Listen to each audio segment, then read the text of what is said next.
नमस्कार विद्यार्थी मित्रांनो, मागील व्हिडिओमध्ये आपण सार्वजनिक वित्त व्यवहाराच्या संकल्पना, त्याच पद्धतीने सार्वजनिक वित्त व्यवहाराचा अर्थ व स्वरूप यांच्या संदर्भात माहिती मिळवली.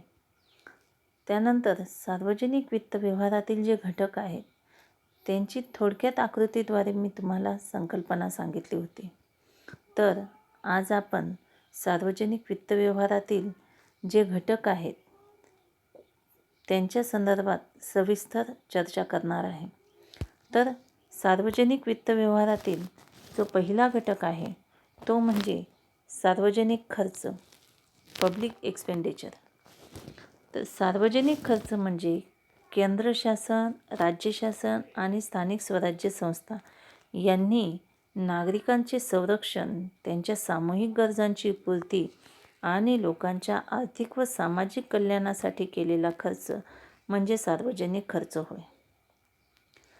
विद्यार्थी मित्रांनो, या व्याख्येवरून आपल्याला सहज लक्षात येईल की शासन जो खर्च करत असते, मग शासन कोणतं, केंद्र शासन असेल, राज्य सरकार असेल किंवा स्थानिक पातळीवरील ज्या स्वराज्य संस्था आहेत, यांनी आपल्या देशामधील नागरिकांचं संरक्षण करणे, तसेच त्यांच्या ज्या सामूहिक गरजा आहे, मग या सामूहिक गरजा कोणत्या, तर आरोग्य असेल, शिक्षण असेल, तसेच इतर काही गरजा असतील, तर या गरजा पूर्ण करणे, त्यातून देशातील लोकांचं आर्थिक व सामाजिक कल्याण करण्यासाठी केलेला खर्च म्हणजे सार्वजनिक खर्च होय. म्हणजे शासन तुम्हाला आम्हाला ज्या सुविधा उपलब्ध करून देत आहेत किंवा ज्या आपल्या दैनंदिन गरजा असतील, या गरजा पुरवण्यासाठी जो खर्च करत असतो त्याचा समावेश प्रामुख्याने सार्वजनिक खर्चामध्ये केला जातो. 20व्या शतकापर्यंत बहुसंख्य देशांनी निर्हस्तक्षेपाचं धोरण स्वीकारलेलं होतं आणि या धोरणाअंतर्गत शासनाचे कार्यशक्तीला मर्यादा होत्या. म्हणजे जोपर्यंत शासनाने किंवा सरकारने निर्हस्तक्षेपाचं धोरण स्वीकारलेलं होतं तोपर्यंत शासन केवळ शासनाकडे सोपवलेली जी सक्तीची कार्य होती ती सक्तीचीच कार्य फक्त शासन व्यवस्थितपणे पार पाडत होतं. परंतु आधुनिक काळातील जे शासन आहे हे केवळ देशाचं संरक्षण आणि नागरी प्रशासन एवढीच कार्य करत नाही, तर आपल्या देशाचा विकास करण्यासाठी, मग तो विकास कशा पद्धतीचा, आर्थिक असेल, सामाजिक असेल, तर हा विकास करण्यासाठी काही ऐच्छिक कार्य पार पाडत आहे. आणि त्यामुळे या ऐच्छिक कार्यांद्वारे शासनाला मोठ्या प्रमाणावर सार्वजनिक खर्चामध्ये वाढ करावी लागते आणि ह्या सार्वजनिक खर्चामध्ये सातत्याने वाढ होत असल्यामुळे सार्वजनिक वित्त व्यवहारात हा सार्वजनिक खर्च याचा अभ्यास महत्त्वाचा भाग बनलेला आहे. मग या सार्वजनिक खर्चाचे वर्गीकरण प्रामुख्याने 4 प्रकारांमध्ये केलेले आहे की शासन सार्वजनिक खर्च हा कोणकोणत्या कारणांसाठी करत असते. तर त्यातील पहिला जो प्रकार आहे तो म्हणजे महसुली खर्च. तर महसुली खर्च म्हणजे काय, की महसुली खर्च म्हणजे असा खर्च की ज्यामुळे सरकारचे दायित्व कमी होत नाही. हा खर्च सर्वसाधारणपणे शासकीय खात्यांवर आणि विविध सेवांवर केला जातो. म्हणजे शासकीय खाते म्हणजे कोणती, की शासकीय कर्मचारी असतील, जसं पोलीस असेल, न्यायव्यवस्था असतील, या शासकीय कर्मचाऱ्यांवर किंवा शासकीय खात्यांवर जो खर्च होत असतो हा खर्च प्रामुख्याने महसुली खर्च असतो.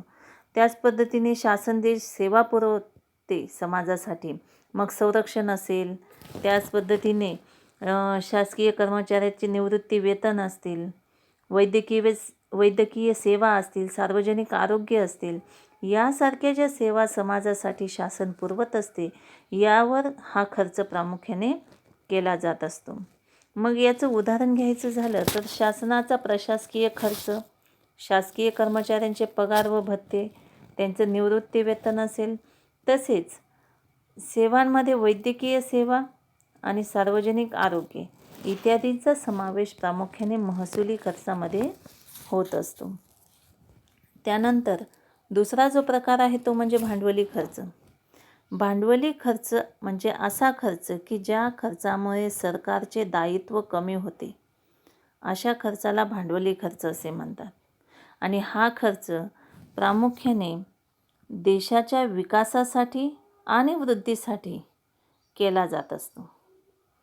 मग याचं उदाहरण घ्यायचं झालं तर विविध विकास प्रकल्पातील मोठमोठ्या गुंतवणुका असतील, शासकीय कर्जाची परतफेड असेल, राज्य शासन शासकीय कंपन्यांना दिलेली कर्जे इत्यादीचा समावेश भांडवली खर्चामध्ये होत असतो. म्हणजेच शासन देशाचा विकास म्हणजे आर्थिक विकास घडवून आणण्यासाठी जे वेगवेगळे विकास प्रकल्प असतील यासाठी मोठ्या प्रमाणात भांडवल गुंतवणुकीसाठी खर्च करत असते. त्याच पद्धतीने शासनाने आपल्या गरजा पूर्ण करण्यासाठी जे कर्ज घेतलेले आहे या कर्जाची परतफेड करण्यासाठीचा जो खर्च आहे तो म्हणजे भांडवली खर्च होय. त्यानंतर तिसरा जो प्रकार आहे तो म्हणजे विकासात्मक खर्च. विकासात्मक खर्च ज्या खर्चामुळे देशाचा सामाजिक आणि आर्थिक विकास होतो त्याला विकासात्मक खर्च असे म्हणतात. मग हा खर्च प्रामुख्याने उत्पादक स्वरूपाचा असतो. म्हणजे विकासासाठी केलेल्या खर्चामुळे वस्तूची निर्मिती होणार असते. मग या वस्तूच्या निर्मितीसाठी रोजगार उपलब्ध होत असतो. मग ज्या खर्चामुळे रोजगार निर्मिती होऊन उत्पादनात वाढ होते, तसेच किंमत स्थैर्य इत्यादी जे बदल आहेत हे विकासात्मक स्वरूपाचे बदल होत असतात. म्हणून अशा खर्चाला विकासात्मक खर्च असे म्हटले जाते. मग विकासात्मक खर्चाची उदाहरण कोणती? तर आरोग्य, शिक्षण, औद्योगिक विकास, सामाजिक कल्याण, संशोधन आणि विकास इत्यादींवर केलेला खर्च हा विकासात्मक स्वरूपाचा असतो. त्यानंतर चौथा जो प्रकार आहे तो म्हणजे विकासेतर खर्च. विकासेतर खर्च म्हणजे काय? की शासनाने समाजाला पुरवलेल्या ज्या सेवा आहेत या सेवांवरील खर्च म्हणजे विकासेतर खर्च होय. म्हणजे ज्या शासनाच्या ज्या खर्चामुळे देशात कोणताही प्रत्यक्ष उत्पादक परिणाम होत नाही त्याला विकासेतर खर्च किंवा बिगर विकास खर्च असे म्हणतात. मग हा खर्च कोणत्या स्वरूपाचा असतो? तर याची उदाहरण जर घ्यायची झाली तर प्रामुख्याने प्रशासकीय खर्च असेल, म्हणजे प्रशासनासाठी सरकार जो खर्च करत असतो तो खर्च. त्यानंतर युद्धासाठी केलेला खर्च. आता युद्धासाठी जर शासन खर्च करत असतो तर त्याच्यातून कोणताही उत्पादक परिणाम होत नाही. फक्त आपल्या देशातील नागरिकांचं परकीय आक्रमणापासून संरक्षण करता येते. मग यामुळे वित्तीय आणि जीवितहानी टाळता येते. मग यासाठी जो खर्च असतो हे सर्व अनुत्पादक स्वरूपाचे असतात, की यासारख्या खर्चातून सरकारला कोणताही वस्तूचे उत्पादन घेता येत नाही. फक्त हा समाजाच्या हितासाठी किंवा संरक्षणासाठी केलेला खर्च असतो. तर अशा पद्धतीने सार्वजनिक खर्चाचे वर्गीकरण केलेले आहे. जागतिक अर्थव्यवस्थेशी जोडण्यासाठी भारत हा प्रामुख्याने काही विकासात्मक कामं करण्यासाठी मोठ्या प्रमाणात सार्वजनिक खर्चामध्ये वाढ घडवून आणत आहे. आणि त्यासाठी मग या सार्वजनिक खर्चाची कारणे कोणती किंवा सार्वजनिक खर्चाचे वर्गीकरण अभ्यासल्यानंतर मग या सार्वजनिक खर्चामध्ये वाढ होण्याची कारणे कोणती? जसं आपण तुमच्या माहितीसाठी इथे एक तक्ता दिलेला आहे की त्या तक्त्यामध्ये स्वातंत्र्योत्तर काळातील सार्वजनिक खर्चाच्या प्रवृत्ती स्पष्ट केलेल्या आहे की कशा पद्धतीने देशाच्या सार्वजनिक खर्चामध्ये वाढ होत गेली. तर या तक्त्यावरून आपल्याला असं लक्षात येते की सन 1991-92 मध्ये सार्वजनिक खर्च हा प्रामुख्याने 72,317 कोटी रुपये होता. त्यामध्ये सातत्याने वाढ होत जाऊन तो 2018-19 मध्ये जवळजवळ 17,29,682 कोटी इतका वाढलेला आहे. मग ह्या कोष्टकावरून किंवा या तक्त्यावरून आपल्याला असे लक्षात येते की स्वातंत्र्यानंतर देशाच्या आर्थिक आणि सामाजिक हितासाठी शासनाच्या सार्वजनिक खर्चामध्ये सातत्याने वाढ होताना दिसून येते. मग या सार्वजनिक खर्चामध्ये वाढ होण्याची कारणे कोणती आहेत? की शासन ज्या सार्वजनिक खर्चामध्ये वाढ घडवून आणत आहे, तर याची कारणे कोणती? तर तर त्या संदर्भात आपण थोडक्यात माहिती मिळवू. तर सार्वजनिक खर्च वाढ होण्याची कारणे, भारतासारख्या विकसनशील देशाच्या एकूण सार्वजनिक खर्चात वाढ होताना दिसून येते. काही महत्त्वाची जी कारणे आहेत त्या संदर्भात आपण माहिती मिळवू. विद्यार्थी मित्रांनो, येथे विकसनशील हा शब्दप्रयोग आलेला आहे. तुम्हाला माहीत असेल की प्रत्येक देशाची जी तुलना आहे, म्हणजे आर्थिक विकासाच्या दृष्टीने की देश हा किती प्रगत आहे किंवा देशाचा विकास किती प्रमाणात झालेला आहे, तर त्याची तुलना केलेली असते. मग त्यामध्ये विकसित, विकसनशील आणि अविकसित किंवा मागास अशी 3 प्रकारांमध्ये विभागणी केलेली असते. मग विकसित म्हणजे काय? की जो देश अर्थव्यवस्थेच्या बाबतीत मग परिपूर्ण असेल, ज्या देशाचा संपूर्ण विकास झालेला असेल. मग संपूर्ण विकास म्हणजे कोणत्या बाबतीत? त्या देशामध्ये सार्वत्रिक शिक्षणाचा विकास झालेला असेल, आरोग्याच्या सर्व सोयी उपलब्ध असतील, त्याच पद्धतीने त्या देशामध्ये दारिद्र्य, बेकारी यासारखी कुठलीही समस्या नसेल, अशी जे देश आहेत त्या देशांना विकसित देश म्हटले जाते. त्यानंतर विकसनशील. मग विकसनशील देश म्हणजे कोणते देश? की जे देश विकसित नाहीत परंतु विकासाच्या दृष्टीने प्रयत्न करत आहेत. म्हणजे देशातील दारिद्र्य कमी करण्याचा प्रयत्न करत आहेत, देशामध्ये शिक्षणाचा विकास करण्यासाठी प्रयत्नशील आहेत, त्याच पद्धतीने आर्थिकदृष्ट्या सक्षम होण्याच्या दृष्टीने प्रयत्न करत आहेत. असे जे देश असतात त्यांना विकसनशील देश असे म्हणतात. आणि अविकसित किंवा मागास देश म्हणजे कोणते? की ज्या देशामध्ये दारिद्र्याचं प्रमाण जास्त असेल, बेकारी मोठ्या प्रमाणात असेल आणि अर्थव्यवस्थेच्या दृष्टीने ते देश मागास असतील, म्हणजे कोणत्याच क्षेत्राचा त्या देशामध्ये विकास झालेला नसतो, असे देश हे मागास असतात. मग भारतासारख्या विकसनशील म्हणजे आपण भारतीय वित्त व्यवहारात सार्वजनिक वित्त व्यवहाराचा अभ्यास करत आहोत की सार्वजनिक खर्चामध्ये वाढ होण्याची कारणे काय आहेत? की सार्वजनिक खर्च का वाढला? की देशाचा आर्थिक आणि सामाजिक विकास करण्यासाठी केंद्र शासन आणि राज्य शासन असेल किंवा स्थानिक स्वराज्य संस्था असतील, ह्या मोठ्या प्रमाणात खर्च करतात. मग विकसनशील देश म्हणजे काय? की भारत हा विकासाच्या दृष्टीने प्रयत्न करत आहे. मग या विकसनशील देशामध्ये सार्वजनिक खर्चात वाढ होण्याचं पहिलं जे कारण आहे ते म्हणजे शासनाच्या कार्यात वाढ.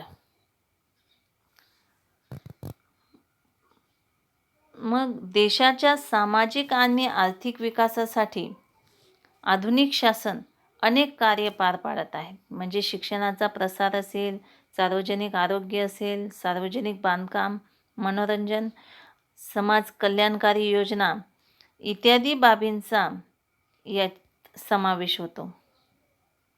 मग यावरून असे स्पष्ट होते की शासन सातत्याने नवनवीन कार्य स्वीकारत आहे आणि शासनाची जी जुनी कार्ये आहेत ती कार्ये अधिक कार्यक्षमतेने पार पाडत आहेत आणि त्यासाठी शासनाला मोठ्या प्रमाणावर खर्च करावा लागतो आणि परिणामी शासनाच्या सार्वजनिक खर्चामध्ये वाढ होताना दिसून येते.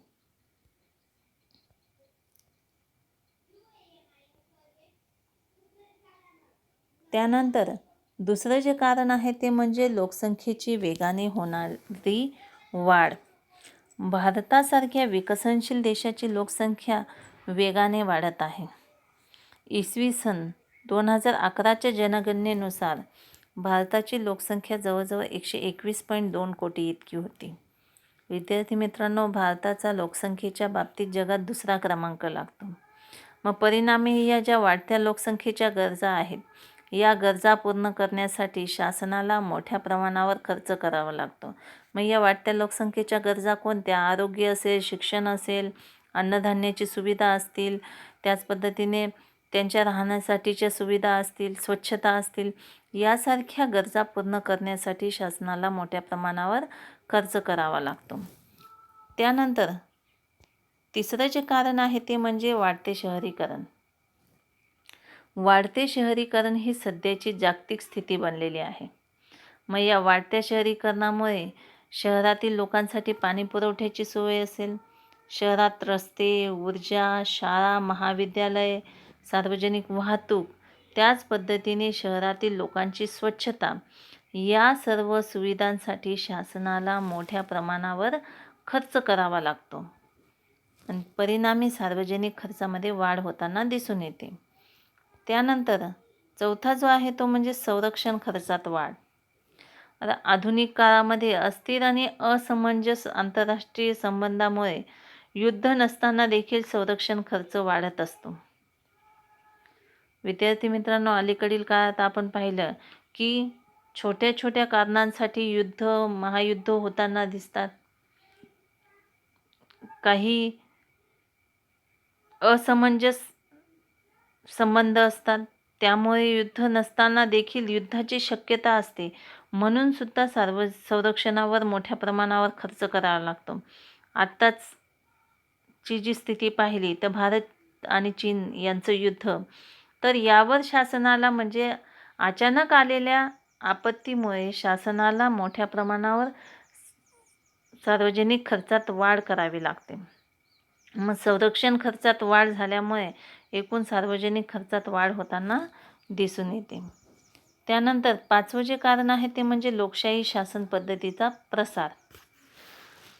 जगातील बहुसंख्य देशांमधील लोकशाही शासन पद्धती आहे. भारताचा जर विचार केला तर भारतामध्ये देखील लोकशाही शासन पद्धती आहे.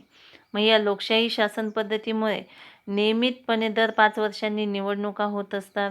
त्याच पद्धतीने प्रचार, प्रसार, सभा यासारख्या कारणांसाठी मोठ्या प्रमाणावर खर्च करावा लागतो आणि ही जी लोकशाही शासन पद्धती आहे ही खर्चिक स्वरूपाची आहे आणि त्यामुळे शासनाच्या एकूण खर्चामध्ये सातत्याने वाढ होताना दिसून येते. त्यानंतर 6वं जे कारण आहे ते म्हणजे भाववाढ. एखाद्या खाजगी व्यक्तीप्रमाणेच आर्थिक आणि सामाजिक विकासासाठी शासनाला बाजारातून वस्तू व सेवांची खरेदी करावी लागते आणि एखादी वस्तू किंवा सेवा खरेदी करण्यासाठी शासनाला मोठ्या प्रमाणावर किंमत मोजावी लागते किंवा वाढीव किमतीने ती वस्तू किंवा सेवा उपलब्ध करून घ्यावी लागते आणि परिणामी किंमत वाढीची प्रवृत्ती दिसून येते आणि त्यामुळे ही वाढीव किंमत किंवा हा वाढीव जो खर्च आहे हा शासनाला करावा लागतो. परिणामी सार्वजनिक खर्चामध्ये वाढ होताना दिसून येते. त्यानंतर 7वं जे कारण आहे ते म्हणजे औद्योगिक विकास. औद्योगिक विकास घडवून आणण्यासाठी शासनाला मोठ्या प्रमाणावर खर्च करावा लागतो. परंतु मग हा औद्योगिक विकास का? कारण औद्योगिक विकासामुळे अर्थव्यवस्थेमध्ये उत्पादन वाढ होते, रोजगार वाढ होते आणि परिणामी एकूण आर्थिक विकास होतो आणि आर्थिक वृद्धी घडून येण्यास मदत होत असते आणि त्यामुळे शासनाला या औद्योगिक विकासासाठी विविध योजना असतील किंवा कार्यक्रम असतील याच्यावर मोठ्या प्रमाणावर खर्च करावा लागतो. त्यानंतर 8वं जे कारण आहे ते म्हणजे आपत्ती व्यवस्थापन. मग आपत्ती व्यवस्थापन नैसर्गिक आपत्ती असेल किंवा मानवनिर्मित आपत्ती असेल. मग नैसर्गिक आपत्ती कोणत्या? समजा भूकंप असेल, पूर, वादळे यासारख्या ज्या नैसर्गिक आपत्ती असतात यामुळे मोठ्या प्रमाणावर वित्तीय हानी होत असेल आणि जीवितहानी होत असते. त्याच पद्धतीने सामाजिक अशांतता, समाजातील वेगवेगळ्या घटकांमध्ये होणारी भांडणे, तंटे यासारख्या ज्या मानवनिर्मित आपत्ती असतात या समाजामध्ये किंवा देशामध्ये वारंवार किंवा सतत घडत असतात. तर त्यामुळे शासनाला या आपत्ती व्यवस्थापनावर मोठ्या प्रमाणावर खर्च करावा लागतो. परिणामी एकूण खर्चामध्ये वाढ होताना दिसून येते. विद्यार्थी मित्रांनो, आधुनिक शासन जे आहे ते कल्याणकारी राज्यासाठी कार्य करत असते आणि त्यामुळे सार्वजनिक खर्चात वाढ होणे हे अपरिहार्य आहे. म्हणून सार्वजनिक खर्च हा जो मुद्दा आहे, हा जो घटक आहे, हा सार्वजनिक वित्त व्यवहारातील महत्त्वाचा घटक मानला जातो. धन्यवाद.